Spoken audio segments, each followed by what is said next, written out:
हमारे घर में कुलदेवी की आवश्यकता क्यों होती है, या फिर कुलदेवी कौन है, या फिर घर में कुलदेवी होना क्यों जरूरी है। ऐसे कई प्रश्न हैं जो हमारे मन में उत्पन्न होते हैं, या फिर आपको कहीं धाम या मंदिर पे जाओगे तो आपसे पूछा जाता है कि आपकी कुलदेवी है वो कौन है।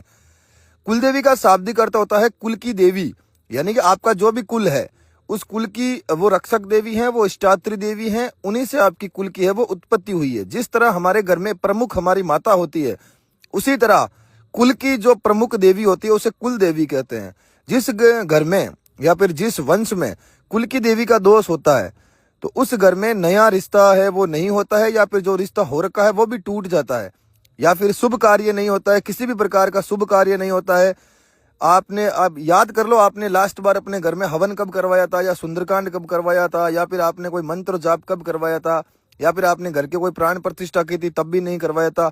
अगर ये सब है तो आपके कुल की देवी का दोष है। इससे विशेष रूप से महिलाओं पर ज्यादा इसका फर्क पड़ता है, क्योंकि महिलाएं हैं वो अक्सर बीमार रहती है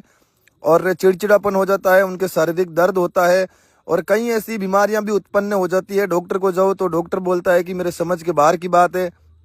और मंदिर पे जाओगे तो उन्हें वो बोलेंगे कि आपके प्रेतों का दोष है, परंतु वास्तविकता में वो कुल की देवी का दोष है। तो यदि आप ये दोष मिटाना चाहते हैं तो सबसे पहले तो अपने कुल की देवी का पता लगाएं और वहां से दीपक के